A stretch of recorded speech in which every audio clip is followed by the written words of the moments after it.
सुमित्रा देवी का एक बेटा था जिसकी शादी की बातचीत चल रही थी। मेरे रमेश के लिए तो कई रिश्ते आए थे, लेकिन मुझे आपकी बेटी ही पसंद आई। ये तो बहुत खुशी की बात है। हमें भी रमेश बहुत पसंद है। अच्छा है, लेकिन अब हम लेन देन की बात कर लें। जी सुमित्रा जी, बताइए आपकी क्या मांग है? वैसे तो मेरे रमेश के हिसाब से मेरी मांग बहुत छोटी है। 5 एकड़ जमीन और 10 तोला सोना, बस। ठीक है, मैं इसका इंतजाम करता हूँ। दयावान जी ज्यादा रईस तो नहीं थे, लेकिन वो इतना दे ही सकते थे अपनी बेटी पायल के लिए। और कुछ ही महीनों में पायल और रमेश की शादी बड़े ठाट बाट के साथ हुई। सुमित्रा देवी बड़ी खुश थी, क्योंकि उसे पता था कि अब उसकी सारी मांगें पूरी होंगी। ब्याह के बाद पायल अपनी सास का बड़े अच्छे से ख्याल रखने लगी। माँ जी, आपके लिए गर्म पानी रख दिया है और आपका हुक्का भी बन गया है। ठीक है। रमेश और पायल की भी अच्छी जमने लगी थी। पायल रमेश के बोलने से पहले ही उसकी मनपसंद चीजें तैयार रखा करती थी। अरे, तुम्हें कैसे पता कि आज मेरा गुलाब जामुन खाने का मन था? बस पता चल गया। लेकिन इनका ये प्यार सुमित्रा देवी को खटक रहा था। अगर ऐसा ही चलता रहा तो रमेश पूरी तरह से पायल के काबू में आ जाएगा और मेरा रईस बनने का सपना धरा का धरा रह जाएगा। चालाक सुमित्रा देवी सोचने लगी कि वो ऐसा क्या करे कि पायल अपने पिता से और सोना और पैसे ले आए। और एक दिन नियति ने भी उसका साथ दे दिया। रमेश चिंतित घर लौटा। क्या हुआ? तुम इतनी चिंता में क्यों हो? माँ, वो मैं जिस कंपनी में काम करता था वो बंद हो गई। हाय दैया, अब? वही तो समझ नहीं आ रहा कि अब क्या करूं। तू कोई व्यवसाय क्यों नहीं डालता? लेकिन व्यवसाय के लिए पैसे कहाँ से लाऊंगा? तू इसकी चिंता क्यों कर रहा है? तेरी पत्नी है ना?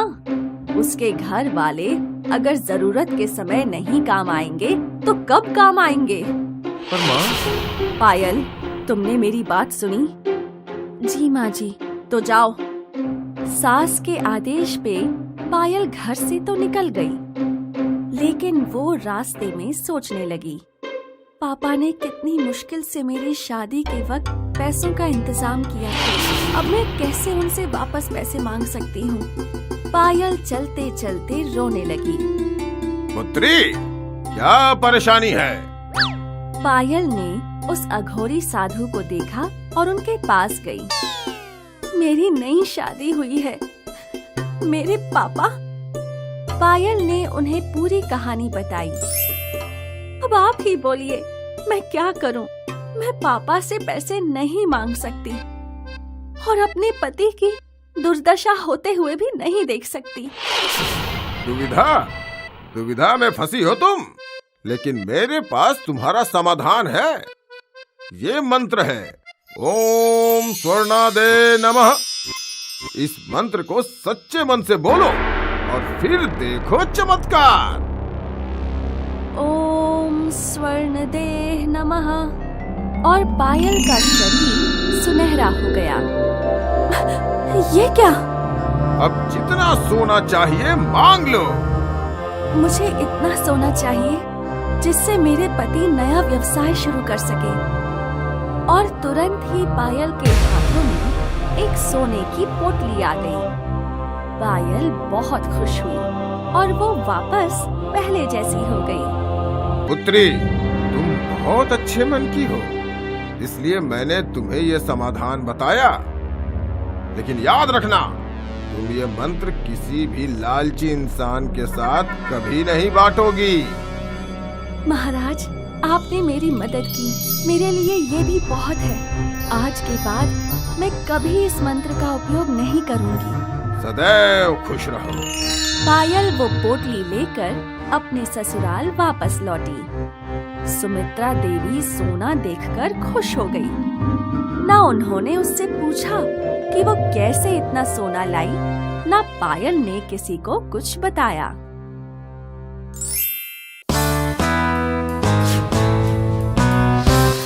राकेश हर साल गर्मियों की छुट्टियों में अपनी नानी के घर घूमने आता था।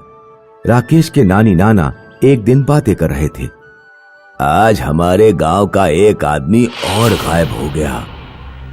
सुना जाता है वो नदी के उस पार सोनापुर गांव के जंगल में सोने के बंगले की खोज में गया था। अरे वहाँ कोई सोने का बंगला नहीं है। उस बंगले में भूत रहते हैं। जब कोई नदी पार करके जंगल में जाता है तो उसे पकड़ लेते हैं। नानी, क्या नदी के पार जंगल में वास्तव में कोई बंगला है? पता नहीं बेटा, हमने भी गांव वालों की तरह बस सुना है, लेकिन तुम वहाँ कभी मत जाना। लेकिन नानी, नदी में तो नाव चलती है। सोनापुर और हमारे गांव के लोग एक दूसरे के गांव में आते जाते रहते हैं। क्या सोनापुर के लोगों ने भी बंगला नहीं देखा? अरे बेटा, बहुत पहले एक ऋषि ने बताया था कि वो बंगला मायावी है, किसी को दिखाई देता है और किसी को नहीं। छुट्टियां खत्म होने के बाद राकेश शहर में अपने घर आ जाता है। एक दिन पूरे शहर में भूकंप आता है। राकेश एक छोटी सी टेबल को अपने सर पर रखकर किसी तरह घर से बाहर निकल आता है, लेकिन और कोई उसके घर से बाहर नहीं निकल पाता। घर गिर जाता है और सारे लोग मर जाते हैं। राकेश के नाना नानी राकेश को अपने यहाँ गांव में ले आते हैं। नाना नानी बहुत गरीब होते हैं, इसलिए राकेश की पढ़ाई नहीं हो पाती। जब राकेश बड़ा हो जाता है तो उसके नाना नानी कहते हैं, बेटा राकेश, अब तुम शादी कर लो, यही हमारी अंतिम इच्छा है। राकेश की शादी हो जाती है और उसके नाना नानी का स्वर्गवास हो जाता है। राकेश की पत्नी 2 बच्चों को जन्म देती है, एक लड़का और एक लड़की। राकेश अपने परिवार का पालन पोषण करने के लिए अपने गांव और सोनापुर गांव के बीच नाव चलाने का काम करने लगता है। वो रोजाना सवारियों को इस पार से उस पार ले जाता और फिर उधर से भी सवारियों को भर कर लाता। तभी वो देखता है कि नदी में एक हिरण डूब रहा है। राकेश तुरंत नदी में छलांग लगा देता है और डूबते हुए हिरण को बाहर निकालकर किनारे पर ले आता है। हिरण जंगल की तरफ भाग जाता है।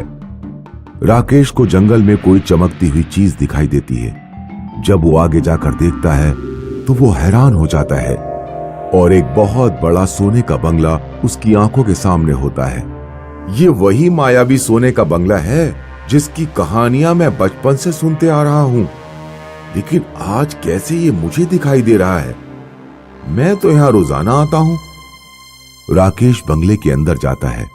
बंगले में से एक आवाज आती है, तुम्हारा स्वागत है राकेश, मैं सोने का बंगला हूं। अगर तुम इस बंगले में अपने घर की 10 साल पुरानी कोई भी चीज लाकर छुओगे तो वो सोने की हो जाएगी। मैं तो तुम्हें बचपन से ही ढूंढ रहा हूं, लेकिन तुम आज ही क्यों दिखाई दिए? मैं उसी व्यक्ति को दिखाई देता हूं जो किसी की मदद करते हैं। आज तुमने डूबते हुए हिरण को बचाया, इसलिए मैं तुम्हें दिखाई दे रहा हूं। राकेश तुरंत अपने घर जाता है और अपने घर पर लगे अनार के पेड़ से कुछ अनार तोड़कर बंगले में ले आता है। अनार तुरंत सोने के हो जाते हैं। फिर राकेश अपने घर से चारपाई उठाकर बंगले में ले जाता है। चारपाई भी सोने की हो जाती है। अब राकेश जब भी सवारियों को लेकर नदी के उस पार जाता तो अपने घर से कोई ना कोई सामान साथ में ले जाता और उसे सोने में बदलकर वापस घर ले आता। राकेश सोने को लेकर सुनार के पास जाता। सुनार काका, बताइए सोने के रिमोट कितने पैसे के देंगे? पूरे 50,000। इस तरह राकेश ने अच्छे खासे पैसे अपने घर में जमा कर लिए। एक दिन राकेश के मन में लालच आ गया। उसने सोने के बंगले वाली बात अपनी पत्नी को बताई और उससे कहा, देख, हमारे घर पर तो 10 साल पुरानी जितनी भी चीजें थीं, मैं उन सबको सोने में बदल चुका हूँ। अब तू पड़ोसी रेखा के घर पर चली जा। उसके घर में बहुत पुराना एक बड़ा सा बक्सा रखा हुआ है। तू किसी तरह रेखा को उसके घर से बाहर ले जाना और फिर मैं उसके घर जाकर बक्सा चुरा लूंगा। अगर वो बक्सा भी मैंने सोने में बदल लिया तो हम मालामाल हो जाएंगे और गांव में सबसे बड़ा घर बनाएंगे। राकेश की पत्नी अपनी पड़ोसी रेखा के घर जाती है।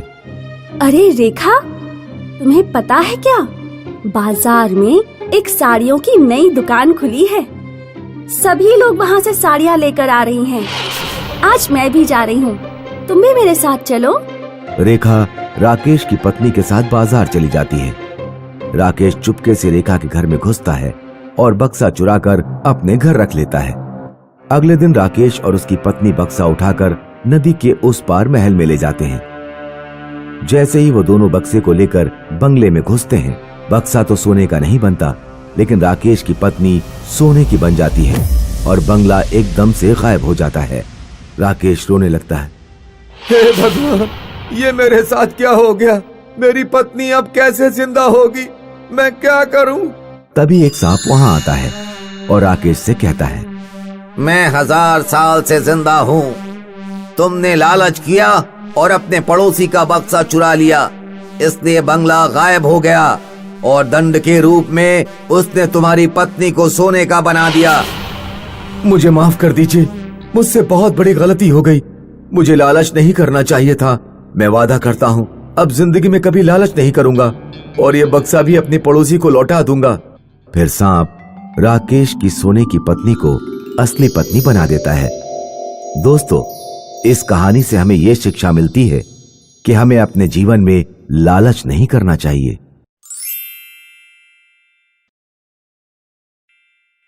हाय, मैं हूँ शाइनी। अगर आप मुझे ऐसे ही देखना चाहते हैं तो इस वीडियो को जरूर शेयर करें और हाँ, इस चैनल को भी सब्सक्राइब करना ना भूलें।